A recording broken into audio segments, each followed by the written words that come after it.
जय राम जी की। श्री वाल्मीकि रामायण अरण्य कांड, तीसरा सर्ग। विराध और श्री राम की बातचीत। श्री राम और लक्ष्मण के द्वारा विराध पर प्रहार तथा विराध का इन दोनों भाइयों को साथ लेकर दूसरे वन में जाना। तदंतर विराध ने उस वन को गुंजाते हुए कहा, अरे मैं पूछता हूँ, मुझे बताओ, तुम दोनों कौन हो और कहाँ जाओगे? तब महातेजस्वी श्री राम ने अपना परिचय पूछते हुए प्रज्वलित मुख वाले उस राक्षस से इस प्रकार कहा, तुझे मालूम होना चाहिए कि महाराज इक्ष्वाकु का कुल ही मेरा कुल है। हम दोनों भाई सदाचार का पालन करने वाले क्षत्रिय हैं और कारणवश इस समय वन में निवास करते हैं। अब हम तेरा परिचय जानना चाहते हैं। तू कौन है जो दंडक वन में स्वेच्छा से विचर रहा है? यह सुनकर विराध ने सत्य पराक्रमी श्री राम से कहा, रघुवंश नरेश, मैं प्रसन्नता पूर्वक अपना परिचय देता हूँ, तुम मेरे विषय में सुनो। मैं जौ नामक राक्षस का पुत्र हूँ। मेरी माता का नाम सतहृदा है। भूमंडल के समस्त राक्षस मुझे विराध के नाम से पुकारते हैं।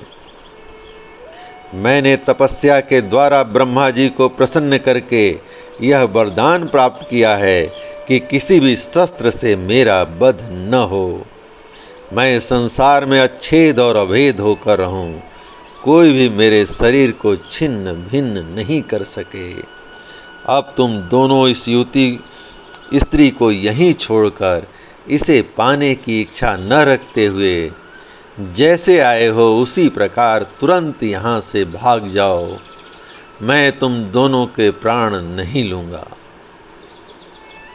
यह सुनकर श्री रामचंद्र जी की आंखें क्रोध से लाल हो गईं।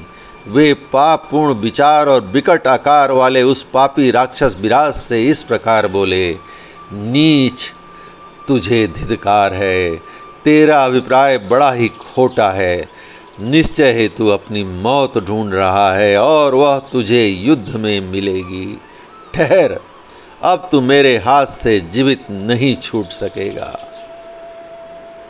यह कहकर भगवान श्री राम ने अपने धनुष पर प्रत्यंचा चढ़ाई और तुरंत ही तीखे बाणों का अनुसंधान करके उस राक्षस को बेधना प्रारंभ कर दिया।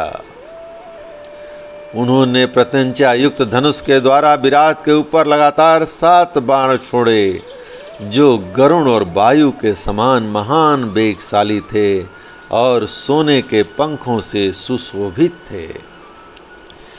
प्रज्वलित अग्नि के समान तेजस्वी और मोर पंख लगे हुए वे बाण विराध के शरीर को छेद कर रक्त रंजित हो पृथ्वी पर गिर पड़े। घायल हो जाने पर उस राक्षस ने विदेह कुमारी सीता को अलग रख दिया और स्वयं हाथ में शूल लिए अत्यंत कुपित होकर श्री राम तथा लक्ष्मण पर तत्काल टूट पड़ा। वह बड़े जोर से गर्जना करके इंद्रध्वज के समान शूल लेकर उस समय मुंह बाए हुए काल के समान शोभा पा रहा था। तब काल अंतक और यमराज के समान उस भयंकर राक्षस विराध के ऊपर उन दोनों भाइयों ने प्रज्वलित बाणों की वर्षा आरंभ कर दी। यह देख वह महाभयंकर राक्षस अट्टहास करके खड़ा हो गया और जम्भाई के साथ अंगड़ाई लेने लगा। उसके वैसा करते ही शीघ्रगामी बाण उसके शरीर से निकलकर पृथ्वी पर गिर पड़े। वरदान के संबंध से उस राक्षस विराध ने प्राणों को रोक लिया और शूल उठाकर उन दोनों रघुवंशी वीरों पर आक्रमण किया। उसका वह शूल आकाश में वज्र और अग्नि के समान प्रज्वलित हो उठा, परंतु शस्त्रधारियों में श्रेष्ठ श्री रामचंद्र जी ने 2 बाण मारकर उसे काट डाला। श्री रामचंद्र जी के बाणों से कटा हुआ विराध का वह शूल वज्र से छिन्न भिन्न हुए मेरु के शिलाखंड की भांति पृथ्वी पर गिर पड़ा। फिर तो वे दोनों भाई शीघ्र ही काले सर्पों के समान 2 तलवारें लेकर तुरंत उस पर टूट पड़े और तत्काल बलपूर्वक प्रहार करने लगे। उनके आघात से अत्यंत घायल हुए उस भयंकर राक्षस ने अपनी दोनों भुजाओं से उन अकम्य पुरुष सिंह वीरों को पकड़कर अन्यत्र जाने की इच्छा की।